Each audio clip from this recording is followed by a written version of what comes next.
Hello everyone, this is the video answer key for Coordinate Proofs 1, Practice 1. So in this first question we have quadrilateral puck, and then it has those coordinates, and we need to prove that puck is a parallelogram, and we don't need to use the graph if we don't want to. So if you recall, proving a parallelogram, the one that we're going to want to choose out of those four choices is number 4, where we want to do diagonals bisect each other. We want to show the diagonals have the same midpoint. So that means we only have to do 2 midpoints for the diagonals. All right, so before I get going with anything, I'm just going to label my diagonals with x1 and x2, y2. That's my first diagonal, PC. And then my second diagonal, I'll do in blue. x1, y1, x2, y2. All right, cool. All right, so I'm going to do my midpoint, capital M, of, I just need to label which one I'm doing here. Capital M of the diagonal PC. There we go. And our formula for midpoint is the average of my x's, comma, the average of my y's. And now I just plug in for my red with my red points right here. So I got -4 plus 9, -4 plus 9 divided by 2. My y's are 2 and plus 3 divided by 2. And this gives me a point of -9 plus, or excuse me, -4 plus 9 is +5 divided by 2. Well, that's just, I'm just going to leave that as 5 halves. And then 2 plus 3 is also 5 divided by 2. Again, I'm just going to leave that as 5 halves. So that's my midpoint, is 5 halves, comma, 5 halves. I'll switch over to blue here. And this is the midpoint of UK. So this one, I'm not going to write out the formula this time because I already did it, so I can reference back to it. So this time my x's for blue are -1 plus 6 divided by 2, comma, -3 plus 8. Alrighty, and this gives me a midpoint of -6, or excuse me, -1 plus 6 is 5 divided by 2, so that's 5 halves. All right, for 1 half, good. -3 plus 8, that's also 5, so awesome. I get 5 halves, comma, 5 halves again, which is exactly what I want. Now I have shown my work. Now I just need to write my sentences. This is where I do formulate my proof here, formulate my argument. So I say that what is it? PUK, quadrilateral PUK has diagonals that bisect each other. Bisect each other. Oops, there we go. Therefore, that symbol means therefore, quadrilateral PUCK is a parallelogram.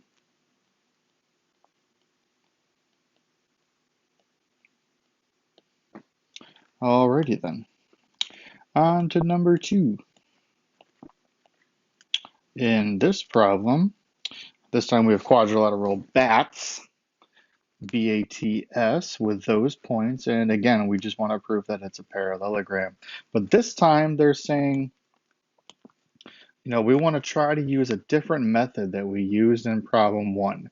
So this is just for practice, just to get you used to doing it some other way so that you have practice with another tool in your toolbox. So I'm going to go ahead and use both pairs of opposite sides are congruent. So I'm going to do 4 distance formulas. That's how we prove congruence. So the first distance formula I need to do is for the line segment BA.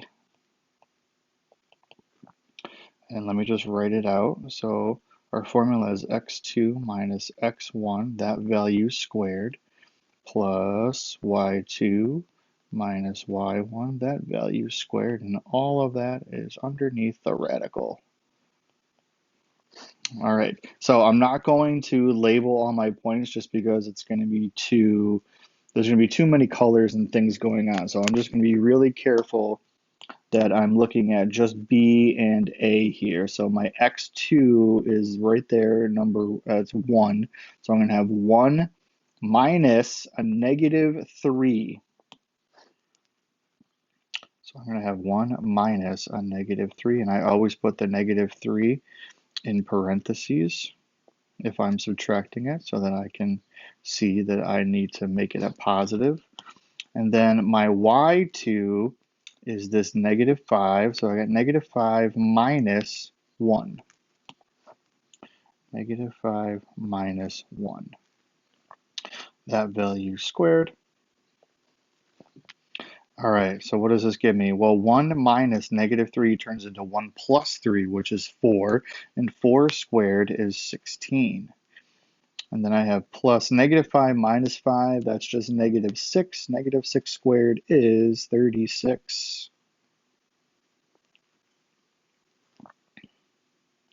And this gives me a value of 36 and 16. That is 40. That's 52. Radical 52.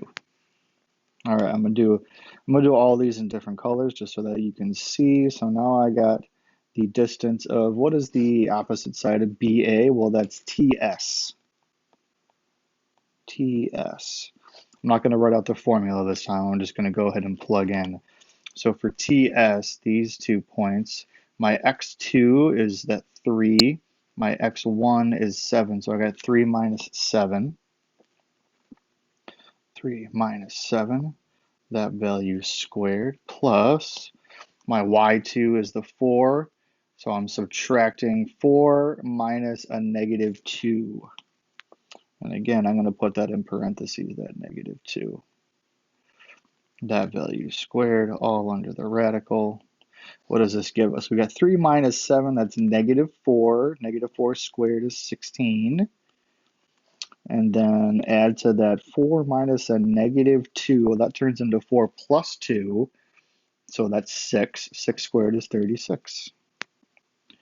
Fantastic, because that's the same thing that we had up in the first one in red. And again, this gave us a radical 52. So we're halfway there. That one pair of sides has the same distance. So those two sides are congruent, halfway there. Alrighty.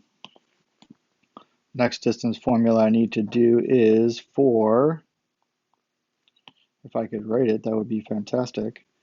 What am I doing? I'm doing the distance formula of AT. AT. And for AT, I have 7 minus 1. 7 minus 1 squared, plus my y's are negative 2 minus a negative 5. And that value squared, all underneath the radical. So now I can move down here, and what do I got? 7 minus 1, that's 6. 6 squared is 36. Plus negative 2 minus a negative 5, that turns into negative 2 plus 5, which is positive 3. 3 squared is 9. So I have 36 plus 9. That equals radical 45. All right, last one that I need to do here. And this one is going to be, I got BS. That's the last one. That is the opposite side of AT. So what are my points in this one? I got B and S, so that's 3 minus a negative 3. 3 minus a negative 3, that value squared. And then I got 4 minus 1. 4 minus 1, that value squared.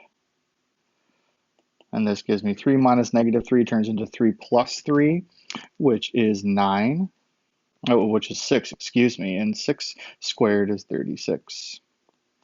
Plus 4 minus 1 is 3. 3 squared is 9, which is exactly what I have in the one above this in green, which again gives me radical 45. So this pair of opposite sides are congruent. This pair of opposite sides congruent. So now I have shown my work. Now I just got to write it up. So this was quadrilateral BATS. This is the what did you do part. Has 2 pairs of opposite sides congruent. Therefore, quadrilateral BATS is a parallelogram.